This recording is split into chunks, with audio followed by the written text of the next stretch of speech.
Ya, ini adalah log 15052020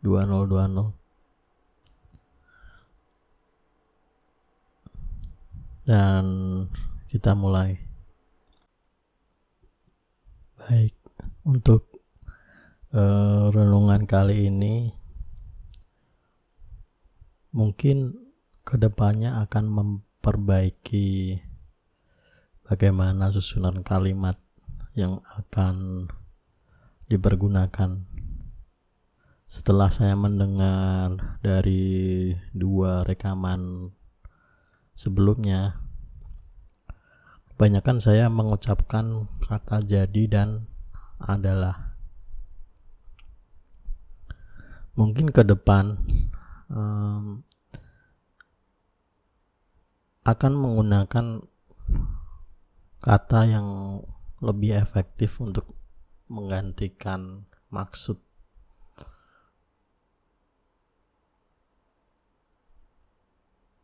yang sebenarnya akan dicapai. Mengurangi kata jadi juga mengurangi kata adalah sebisa mungkin. Dan kemarin juga sempat berpikir untuk apakah memakai skrip atau tulisan yang di konsep terlebih dahulu sebelum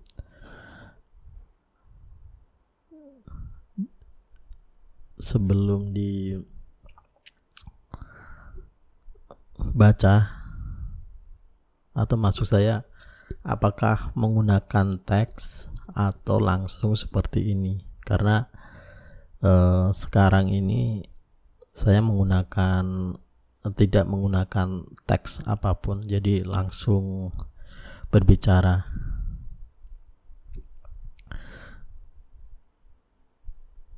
Merenungkan itu juga penting karena supaya tidak terbata-bata dalam mengucapkan. Dari rekaman yang kemarin saya mendengar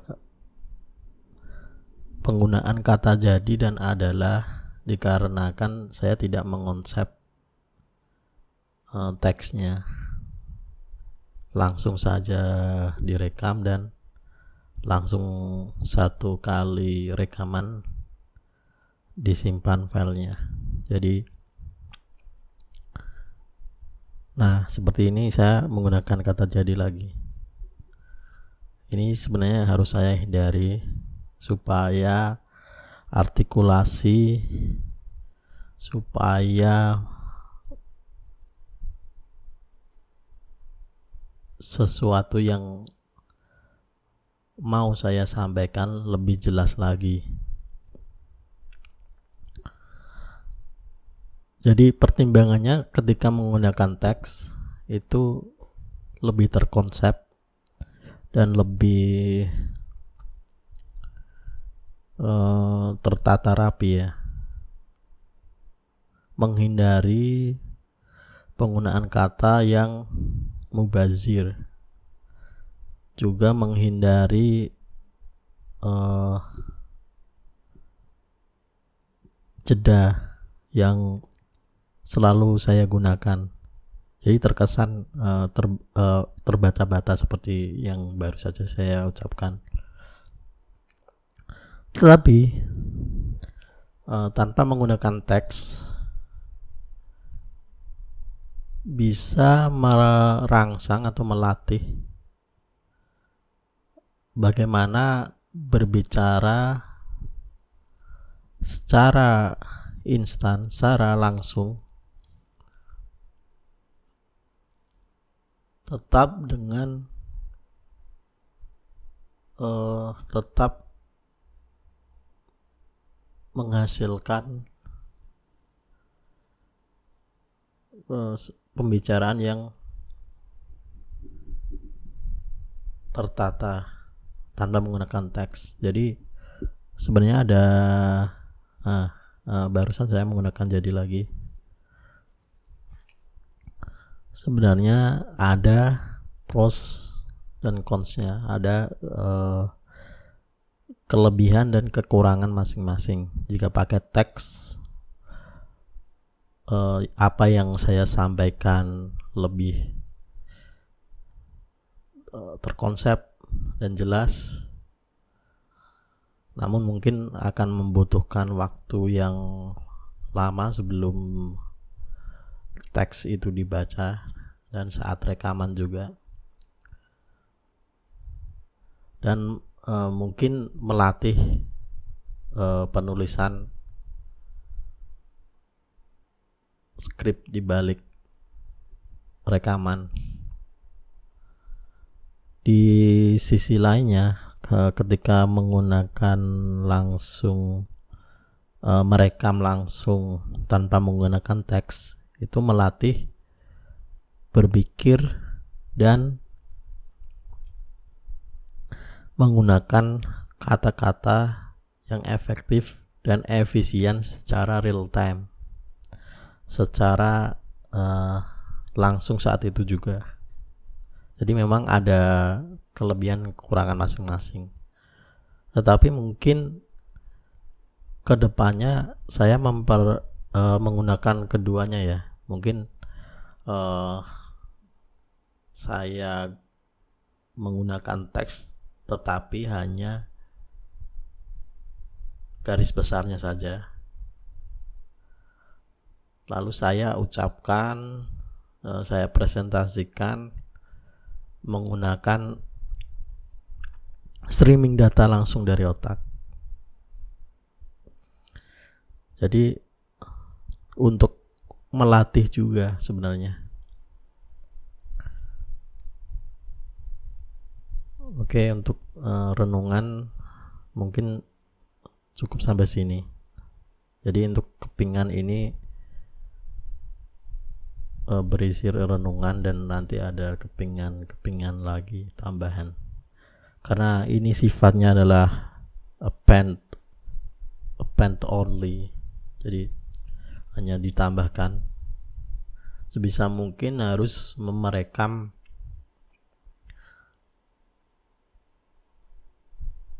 apapun itu, termasuk ada kesalahan di situ.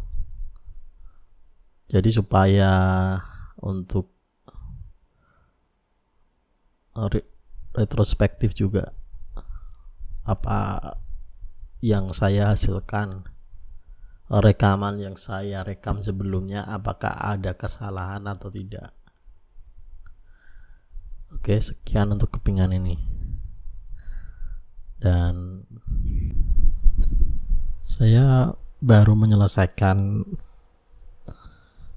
mendengar sebuah podcast, The Knowledge Project, proyek pengetahuan dari Farnam Street ya. Farnam Street. Jadi Farnam Street ini besutan Sean Paris. Dia membuat seperti forum atau klub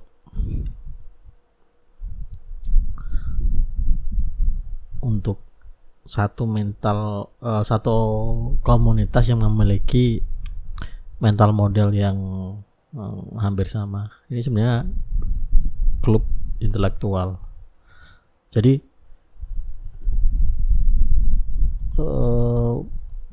baru saja saya mendengarkan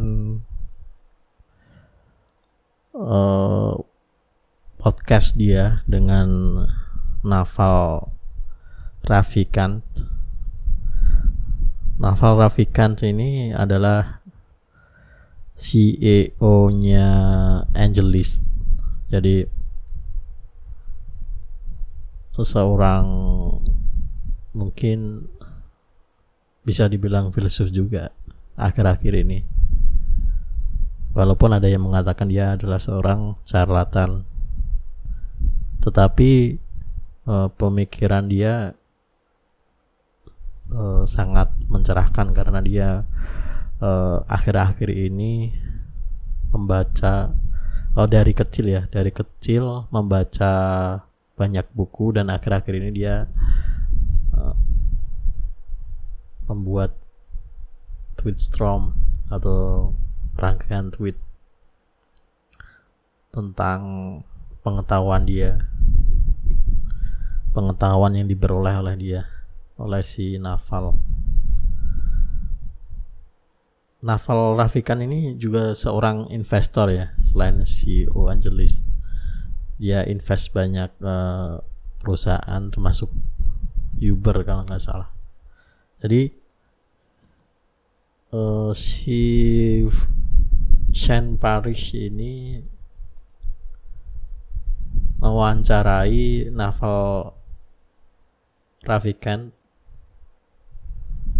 mengenai bacaan buku apa yang dia baca dan bagaimana dia membaca sebuah buku, terus juga membahas tentang mengambil keputusan, terus membahas tentang habit atau kebiasaan, juga membahas mental model. Jadi sebenarnya hari ini saya cuma melanjutkan mendengarkan podcast ini, tepatnya menyelesaikan. Jadi sebelumnya saya memang sudah mendengarkan podcast ini hanya sampai setengah jalan dan ingin menuntaskan pada hari ini.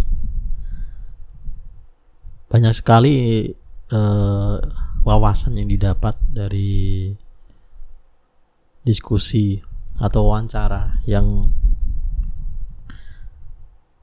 diperoleh dari hasil wawancara. Sebenarnya saya sebelum mendengarkan podcast dari Fatnam Street ini di kanal The Knowledge Project, nanti akan saya taruh di bagian deskripsi. Sebelumnya saya sudah mendengarkan podcast si Naval sendiri yang berjudul How to Get Rich, bagaimana cara menjadi kaya. Tapi sebenarnya bukan menjadi kaya ya, di dalamnya berisi bagaimana memperoleh kekayaan. Dalam bahasa Inggrisnya wealth, bukan rich. Di dalamnya berisi bagaimana memperoleh kekayaan dan tanpa bergantung kepada privilege atau keistimewaan yang sudah diperoleh dari sejak lahir, seperti fasilitas dan lain-lain. Itu yang di podcast punya dia sendiri ya. Yang di podcast ini dia membahas banyak hal mengenai bagaimana dia memperoleh pengetahuan, buku apa saja yang dia baca, dan dia juga menceritakan dia sudah tidak percaya dengan ilmu makroekonomi, karena makroekonomi itu seperti astrologi, soalnya bercampur dengan politik, bercampur dengan keputusan politikus, mungkin bercampur dengan signaling. Tapi di sini dia mungkin tidak membahas signaling, dan dia lebih percaya kepada mikroekonomi karena dalam mikroekonomi sesuatu bisa diprediksi dan semua orang bisa menjalankan seperti pada sains lainnya. Selain mikroekonomi, karena dalam mikroekonomi dia belajar supply and demand, permintaan dan penawaran. Terus di situ ada teori permainan, game teori dan lain sebagainya. Juga dia berbicara bagaimana mengambil keputusan yang benar. Dia tidak memakai daftar checklist, karena checklist itu bisa membuat keputusan, bisa memutuskan menjadi sesuatu, bisa membelokkan keputusan sendiri.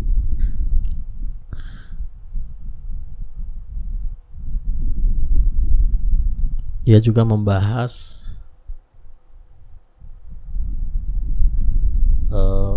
bagaimana menghindari kesalahan daripada bagaimana percaya dengan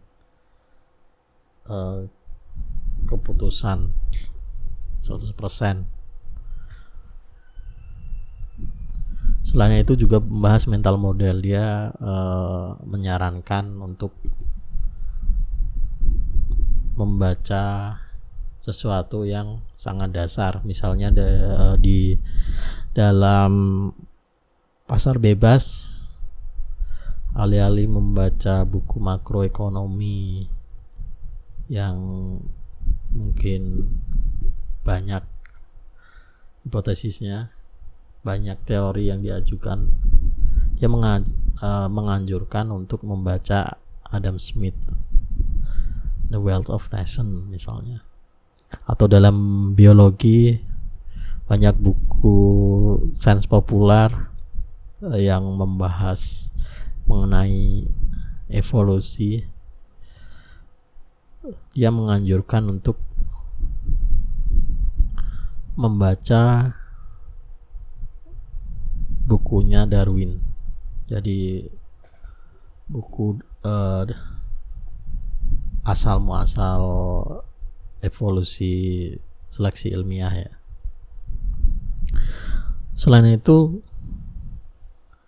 dia juga membahas tentang meditasi. Dia percaya meditasi karena dia sudah membuktikan sendiri, dan dia tidak percaya dengan konsep-konsep lainnya yang terlihat seperti agama yang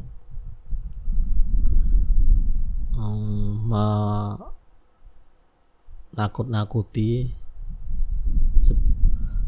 terus memberikan harapan di masa depan, kehidupan setelah mati dan lain-lainnya. Oleh karena itu dia juga tidak percaya dengan singularitasnya si Kurzweil ya. Kira-kira begitu. Jadi kalau ingin mendengarkan sendiri bagaimana pandangan Naval mengenai cara pengambilan keputusan, mengenai kebahagiaan, bagaimana cara memperoleh kebahagiaan, yang dia ajukan adalah kebahagiaan itu harus diperoleh dengan cara sendiri di setiap insan manusia. Jadi jangan berharap bahagia dari sesuatu eksternal atau melihat kebahagiaan orang lain dan diaplikasikan ke diri sendiri. Selain itu juga dia membahas mengenai mental model adalah penting. Jadi mental modelnya Benjamin Franklin, Nassim Taleb dan lain-lain. Ini podcast cukup mencerahkan dan memberikan wawasan. Namun saran saya podcast, siaran audio yang punya sinafal sendiri juga sangat mencerahkan untuk, terutama untuk pengusaha atau entrepreneur. Yang spesifik lagi entrepreneur di pengembangan perangkat lunak atau maker juga. Oke, ini saya akan meneruskan lagi membaca buku dari Muhammad Hatta. Jadi baik, saya baru saja membaca Membangun Koperasi dan Koperasi Membangun dari Dr. Muhammad Hatta sampai halaman 20, di mana halaman 21-nya merupakan bab yang berbeda.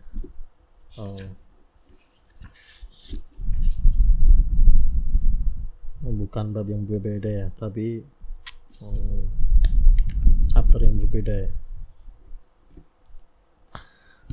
Jadi ini cukup seru karena koperasi ini dalam pidato aslinya adalah ekonomi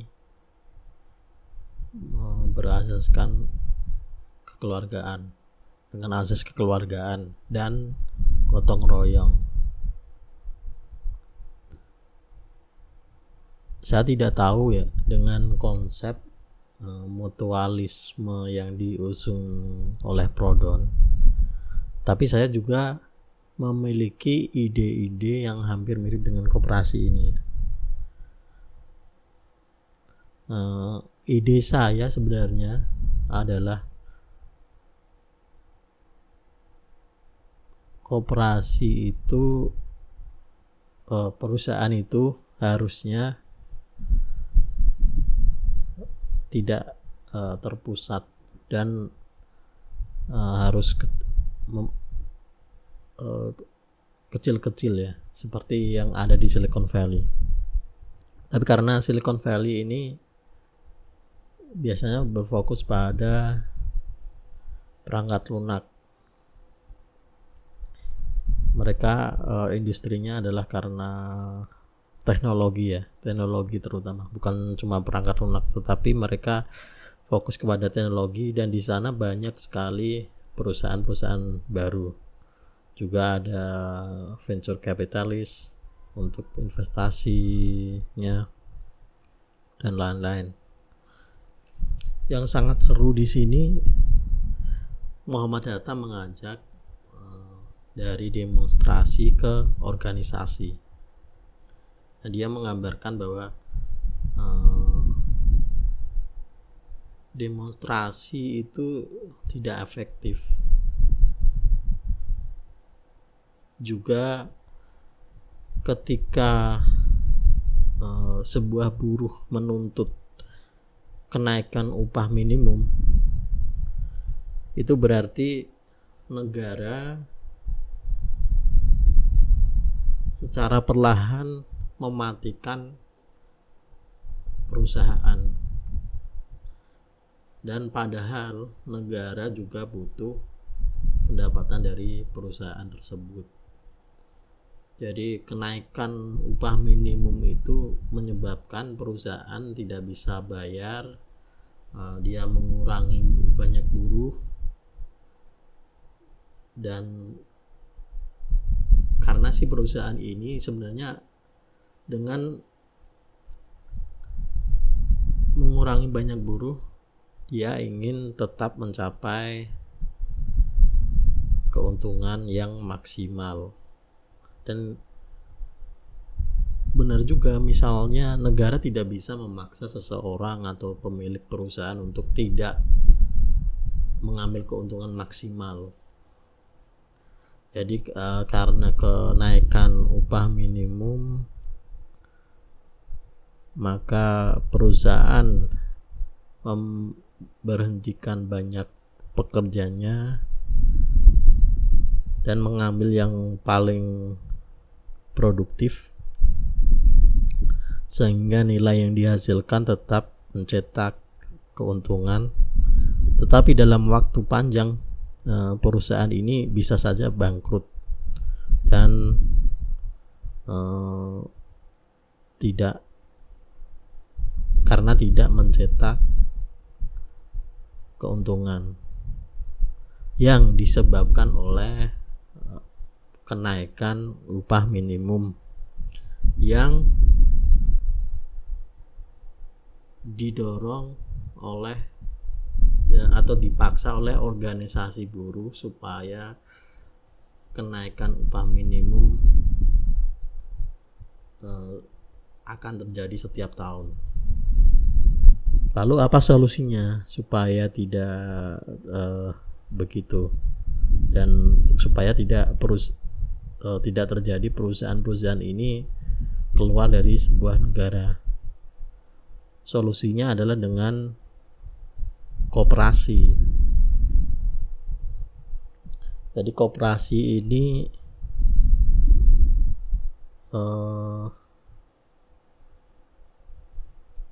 mengubah demonstrasi menjadi pembentukan organisasi. Jika Adam Smith pernah menceritakan konsep tentang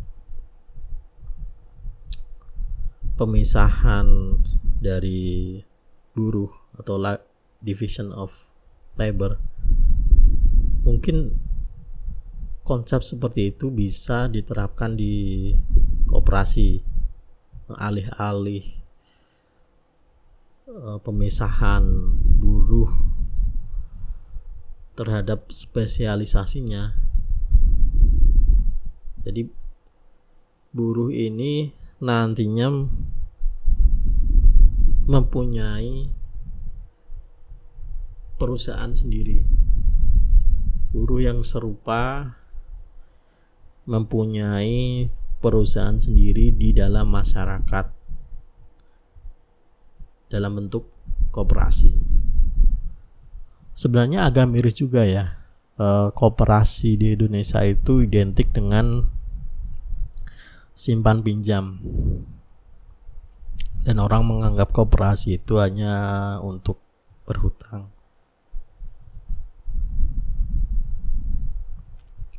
Tidak salah memang, tetapi konsep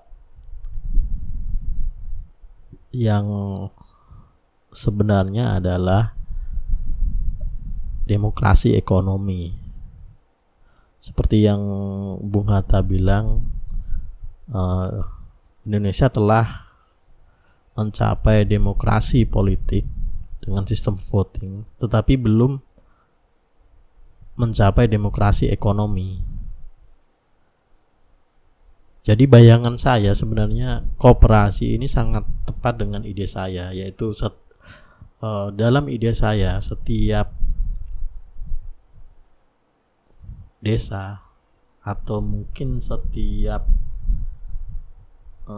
dukuh ya, mungkin di bawahnya desa memiliki koperasi yang mempunyai tujuan berbeda-beda. Jadi alih-alih dana desa yang digelontorkan pemerintah Indonesia tahun ini untuk pembuatan taman, saya justru berpikir jikalau dana itu dipergunakan untuk membentuk sebuah perusahaan bernama koperasi,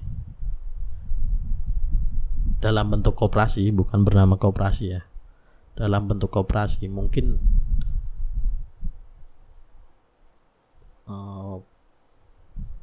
distribusi kekayaan di Indonesia, distribusi ekonomi terutama akan merata.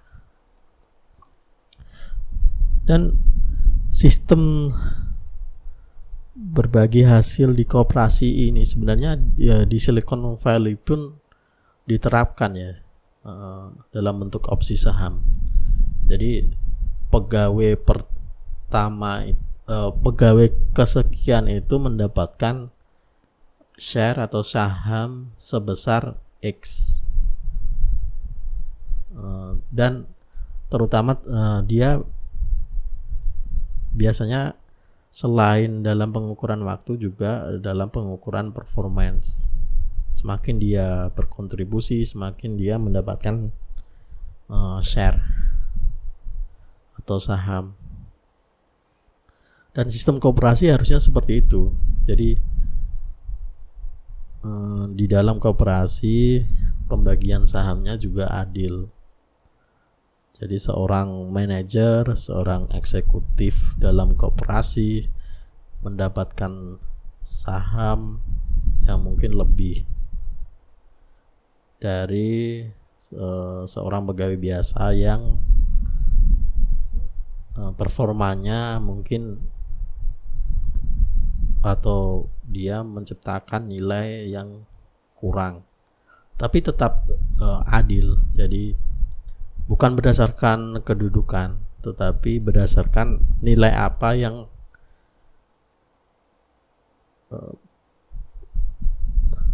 disumbang oleh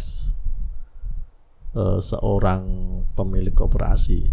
Karena di koperasi ini tidak ada kepemilikan tunggal. Jadi semua manajemen di manajemen bersama, hanya saja mungkin nilai yang dihasilkan oleh setiap individu akan berbeda.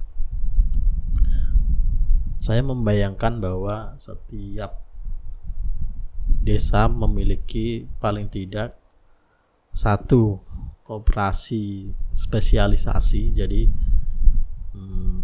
mungkin di situ spesialisasi sebuah desa itu membuat kerajinan, atau mungkin dia tenaga buruh.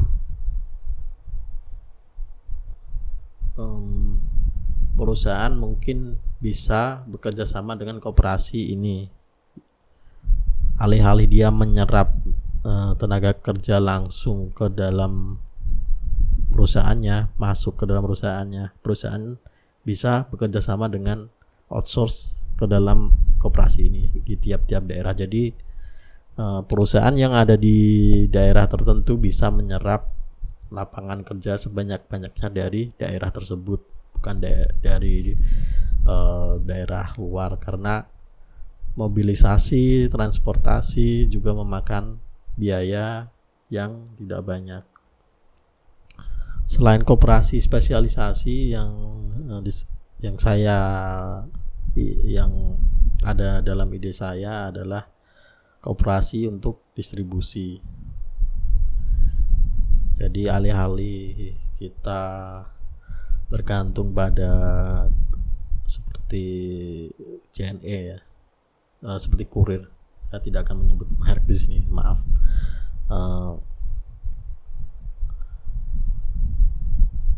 Koperasi distribusi ini berfungsi untuk mengantarkan barang di setiap desa. Oke, jadi koperasi ini menggantikan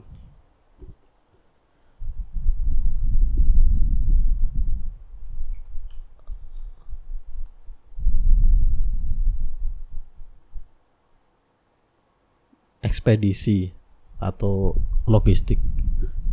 Ya, mungkin saya ralat. Koperasi ini adalah sebagai badan logistik dan distribusi.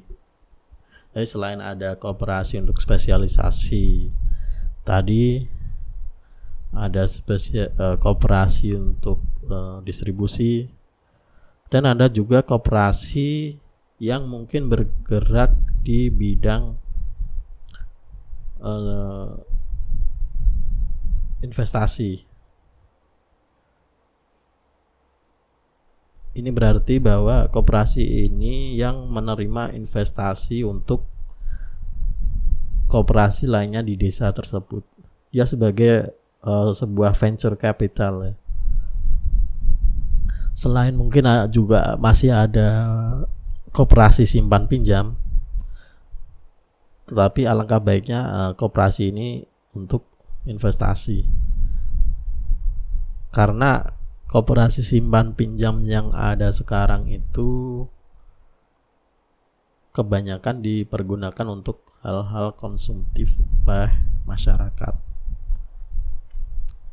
Jadi setelah saya membaca ide ini, setelah saya membaca idenya Muhammad Hatta tentang koperasi ini, saya ingat dengan ide saya tentang desentralisasi perusahaan dan perusahaan yang distributed company yang ada di mana-mana dengan spesialisasi tertentu. Dan mungkin saja untuk bursa saham dibuka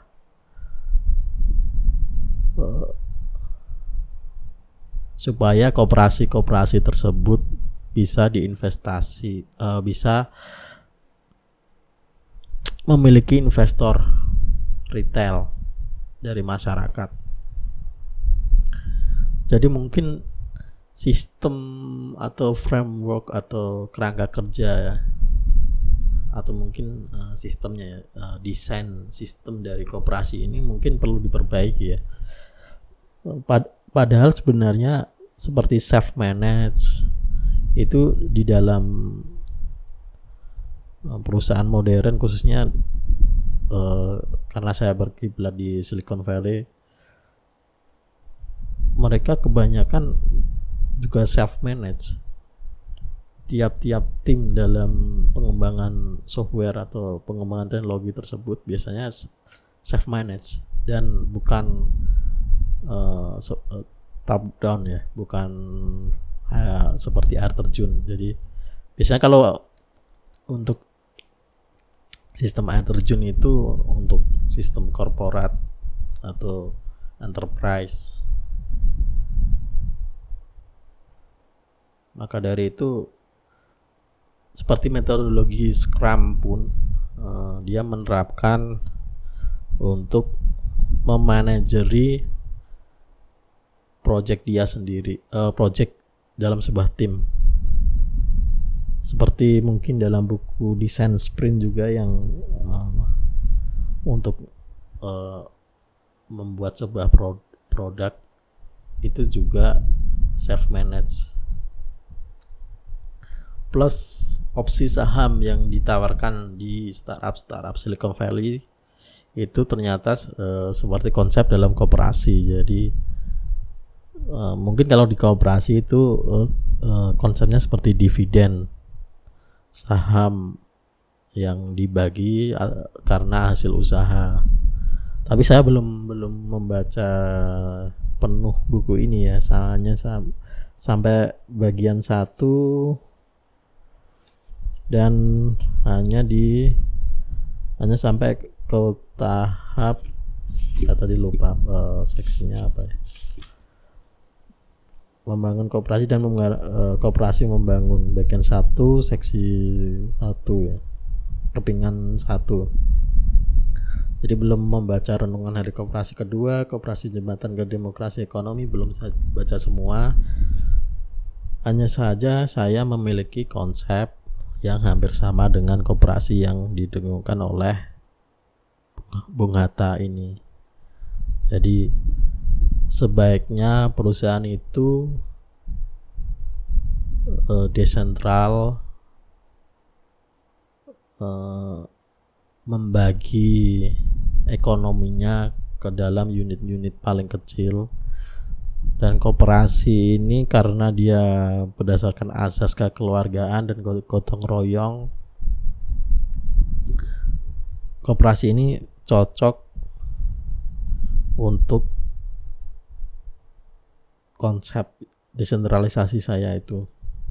Jadi di sini Muhammad Hatta menyebutnya demokrasi ekonomi, dan mengajak dari demonstrasi ke organisasi. Dan kalau saran dari saya bukan seorang ekonom ya, walaupun saya memiliki ijazah sarjana ekonomi pembangunan tepatnya. Tapi koperasi ini mungkin bisa dihidupkan kembali jika ada sistem yang lebih bagus. Apalagi dalam era internet sekarang ini, dan mengambil role model dari Silicon Valley seperti tadi ya, venture capital, terus opsi saham untuk anggota-anggotanya, selain itu dividen juga. Jadi koperasi ini nantinya setiap desa memiliki simbol sendiri karena ada bursa investasi juga. Atau mungkin seperti seperti di Indie Hacker, ini komunitas maker ya. Dia mendapatkan modal dari angel investor. Dari angel investor nanti ke ronde investasi berikutnya sampai perusahaan itu benar-benar memberikan nilai kepada masyarakat. Jadi konsep saya adalah koperasi ini perusahaan terdesentralisasi dan memperluas konsep division of labor-nya Adam Smith. Jadi ini division of labor yang berbentuk koperasi. Jadi perusahaan bisa outsourcing di sebuah koperasi itu. Terus ada koperasi untuk logistik dan distribusi, ada koperasi untuk venture capital, ada koperasi simpan pinjam dalam masyarakat, terus ada yang namanya bursa saham koperasi, dan kalau bisa ini harus terkoneksi satu sama lain di seluruh belahan negara. Saya tidak tahu apakah konsep mutualisme dan perusahaan libertarian yang ada di anarkisme, apakah seperti ini juga atau berbeda. Saya belum membaca detail, tetapi saya rasa koperasi ini bisa dikembangkan sampai sedemikian rupa jika ada sebuah sistem framework yang memadai, dan sisi teknisnya harus benar-benar bisa dibuktikan. Jadi selain itu, koperasi juga bisa akuisisi koperasi lain. Karena ini usaha milik bersama,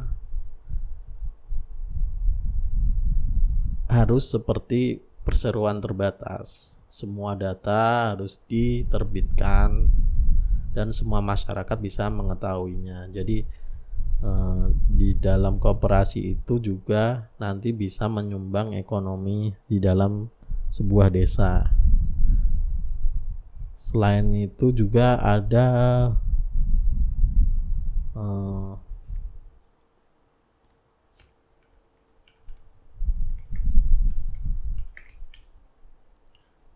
sebuah warehouse.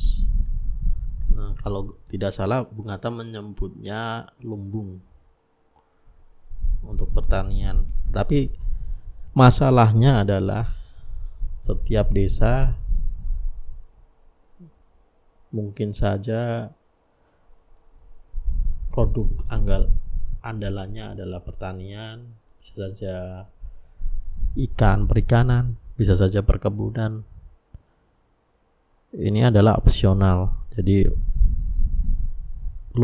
mungkin konsep warehouse sama dengan lumbung agak berbeda ya.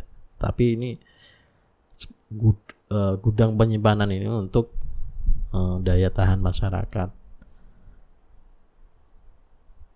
Konsep saya ini sebenarnya untuk memutus juga rantai di tengah-tengah, atau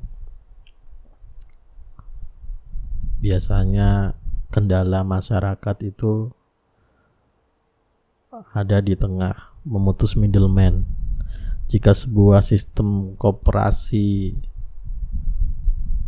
dibenahin dan menganut menganut kaidah-kaidah baru, metode-metode baru yang ada di Silicon Valley, saya rasa sebuah negara akan menghasilkan nilai apapun itu yang berakibat kepada nilai ekonomi besar.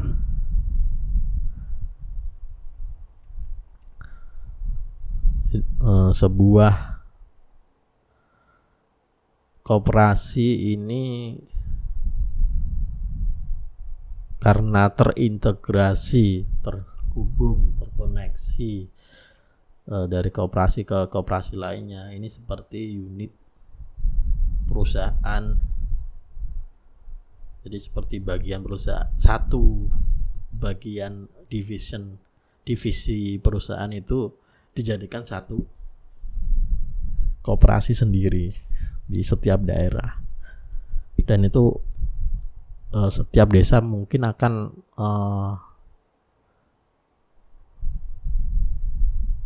mendapatkan keuntungan ya. Ekonomi juga berjalan, penyerapan tenaga kerja juga berjalan, dan sebuah desa ketika dia menyerap tenaga kerja banyak untuk koperasinya, maka desa itu memiliki aset. Jadi aset adalah ekuitas minus hutang. Memiliki aset yang besar dan setiap orang bebas berinvestasi di situ. Koperasi juga harus terbuka. Semua data harus dibuka ke masyarakat. Semua orang masyarakat dari belahan manapun bisa berinvestasi di koperasi di bagian belahan daerah manapun. Jadi mungkin visi dari Muhammad Data untuk koperasi ini menuju ke sana. Tapi saya tidak tahu ya konsepnya yang ada di kepala beliau itu bagaimana. Tetapi konsep yang saya tawarkan adalah memiliki sistem koperasi yang baru, yang kekinian, yang sejalan dengan kaidah-kaidah yang digunakan di Silicon Valley sana, dan tidak menutup diri dengan investasi dan konsep kapital. Oke. Mungkin besok saya akan meneruskan lagi membaca buku Membangun Koperasi dan Koperasi Membangun, dan mengungkapkan pandangan saya terhadap koperasi.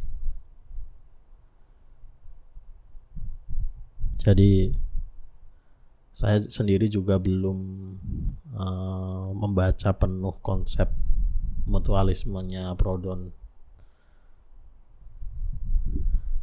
Bagaimana sebuah sistem anarki itu berjalan tanpa negara, dan dia tetap mengizinkan perusahaan ada ya.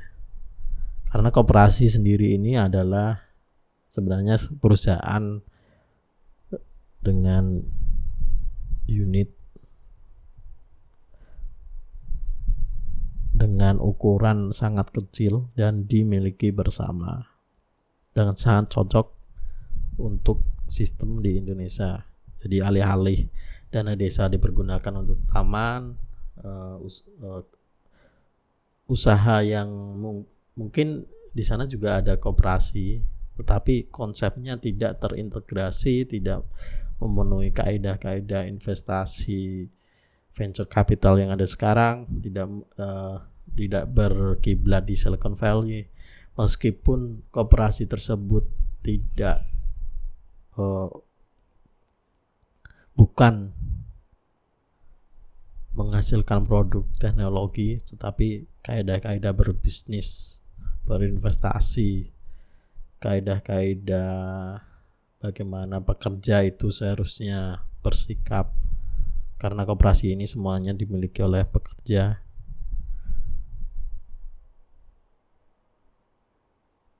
Maka perlu dirombak. Pesan saya adalah daripada berdemonstrasi dan meneriakan sosialisme yang tidak praktikal, karena kolektivisme yang tidak praktikal itu akan menimbulkan kekerasan. Saya setuju dengan Bung Hatta dengan meneriakan dari demonstrasi ke organisasi dan membentuk sistem koperasi yang baru dan open governance. Oke. Baik, untuk berita teknologi mungkin akan saya bacakan dengan cepat. Saat ini saya membuka ini Facebook membeli Giphy seharga 400 juta dolar. Di Giphy ini kalau nggak salah perusahaan untuk hosting GIF, untuk menaruh GIF sehingga bisa dipanggil ke dalam platform Facebook. Terus yang menarik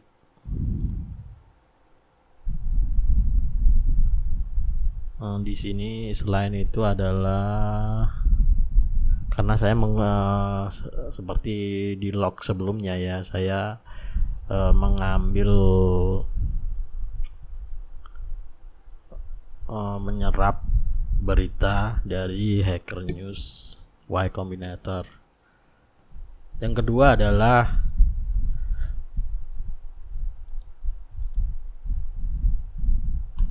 mengenai header HTTP yang berisi tentang lowongan pekerjaan. Ini baru untuk saya ya. Jadi ketika kita melihat header sebuah website, kalau kita klikkan, kalau menggunakan web browser modern ya, kalau kita klik kanan, inspect, dan kita ke jaringan network, kita request, di situ ada setiap respon yang diberi oleh server, ada data headernya, dan ini sangat baru bagi saya di mana beberapa perusahaan menaruh lowongan pekerjaan di header HTTP. Link saya sertakan di deskripsi. Ya, untuk teknologi sepertinya cukup sekian. Jadi tidak banyak yang bisa saya bahas di sini karena waktu saya terbatas dan tadi membahas koperasi agak lama. Baik.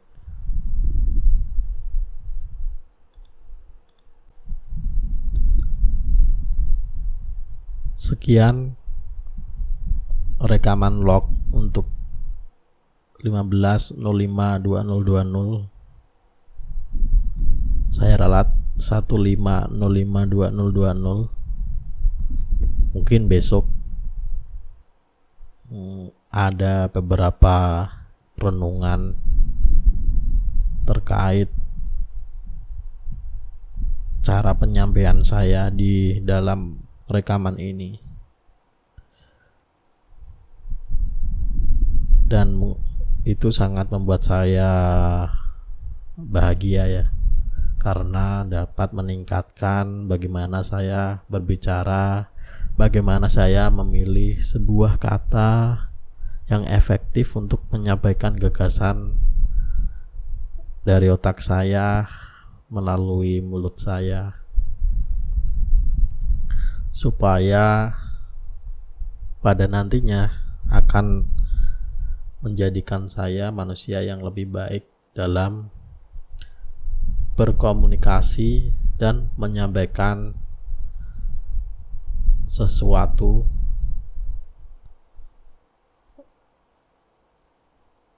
ke masyarakat dengan efektif, dengan jelas, dengan mudah diterima. Yang terpenting adalah bagaimana sebuah bahasa itu mampu diterima oleh saya ralat bagaimana sebuah penyampaian menggunakan bahasa itu diterima di masyarakat umum dengan mudah, sehingga gagasan yang ingin disampaikan tercerap oleh masyarakat, sehingga gagasan yang disebarkan mampu tersebar lebih banyak lagi dan menjadikan nilai tambah tersendiri di dalam masyarakat. Oke, sekian. Mungkin besok akan dilanjut lagi. Terima kasih telah mendengarkan rekaman log 15052020 ini.